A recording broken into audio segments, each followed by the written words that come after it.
Welcome to Sound and Fury Book Reviews. As usual, I am Tina. Today is Happy Canada Day, and I'm wearing my Canada shirt, which is the Joe Fresh special.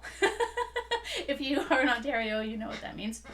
So this is my June wrap-up and July What's Up video. It's where I go through the books I read in June and tell you what I'm reading for July, so it's going to be fun.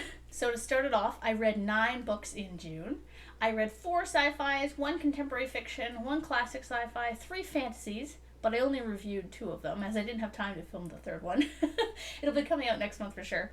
4 of these books are from NetGalley. 1 was from the author. 2 were from publishers. I only paid for 1 book this month, which is kind of awesome, so that's really fun. Of the sci-fis, I read The Infinite Infinite, which is a multiverse thriller and it's self-published, which was fun and quick-paced. I really liked it. I read On Earth as It Is on Television, which is a quirky, aliens come to Earth kind of happy story. The Never-Ending End of the World was the next one, which is a post-apocalyptic novel that was surprisingly heartfelt. And then I had Ethera Grave, which was part 3 of the Graven trilogy, which was as great as the first 2. I really enjoyed it.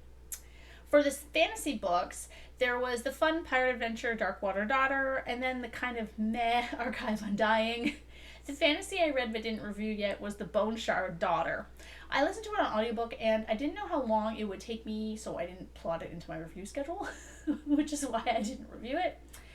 I also read the very excellent book We Meant Well, which is contemporary fiction, and I read Menace Under Mars Wood, which was the classic sci-fi. So, if I had to pick a favorite book of the month, it's just hard because I enjoyed all the books that I read that I gave 5 stars to, so that would be We Meant Well, Ethera Grave, On Earth, and The Never-Ending End of the World. But none of them I really fell in love with, I wasn't obsessed with any of them. We Meant Well was compelling and important. Ethera Grave was an excellent end of a trilogy. Never-Ending End was very readable, if that makes sense. And On Earth was such a delight. This is difficult because they're so different, and they're all really good in different ways. I guess if I had to pick a book that I would likely read again in the future, it would probably be... I could see myself reading On Earth as Is on Television again in the near future. So yeah, let's go with that one as my favorite book of the month.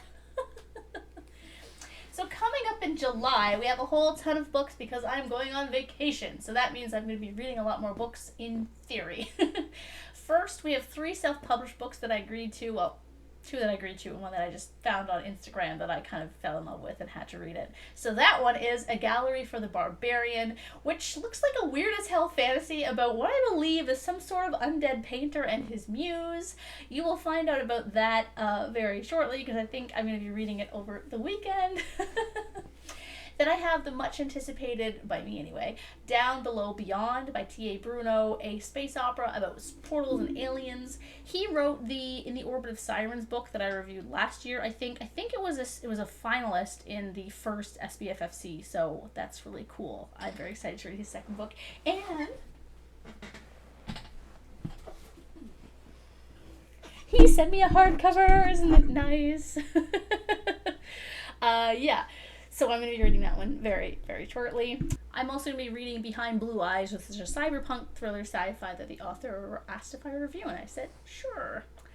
After that, I'm going to, at Ron Gillies' request, read Frankenstein, which I read a million years ago, back when I was in university, so I'm excited to read it again. Then I have another classic sci-fi. I haven't really decided, but it'll probably be this one by Lee Brackett, The Coming of the Terrans. I know the cover is wild.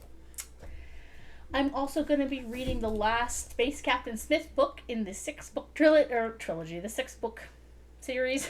That's the word, series.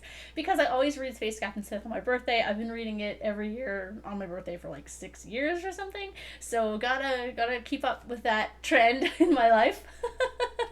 I also have some NetGalley stories. I've got Emergent Properties, which is an AI mystery novella, and one called Prophet, which is a sci-fi, I think. I honestly can't remember. I requested it a long time ago, and then I was checking my NetGalley shelf and was like, oh right, I have to read this. There's also a book called Shark Heart that I requested because it's about a man who's turning into a shark, and I was like, I kind of need to know what this is about. And I'm also going to be reading Last Exit with the Interstellar Book Club on Discord. You should join our group if you like reading books. It's really fun. I've included the link below to the invite to Discord. I don't really know how Discord works, even though I use it. And I also started listening to Children of Ruin, the second in the Children of Time series. I don't know what the series is called, by Adrian Tchaikovsky. So if I can finish that audiobook in the next couple of weeks, you'll get a review of that too. I really like it so far, but of course, I loved the first one, so of course I'm going to really like the second one, I'm assuming. Angry Robot also sent me this, Lessons in Birdwatching, which is a darkly comic and politically charged novel set in a post-Earth future where nihilists, zealots, monarchs, and revolutionaries all compete for the right to bend reality. So yeah, I'm interested in what this is all about. So if I can get to it, I will get to this, but if not, I will read it in August. So yeah, those are all the books I'm attempting to read in July. Let's see if I get through them all. Sometimes the problem with going on vacation is that I read books when I've had a couple of drinks on the beach and then I don't remember what their book is about. So if I can avoid doing that, I should, because I'm going to have my children with me, so I shouldn't be, in a state where I can't read. But if I can, foist them off on someone else for the day, then maybe I'll have a reading book on the beach and then don't remember reading the book day. The best kind of day. So yeah, thanks for watching, and let me know in the comments what you are planning to read in July, and if there's anything on my list here that you're also reading, because that would be weird. Anyway, thanks.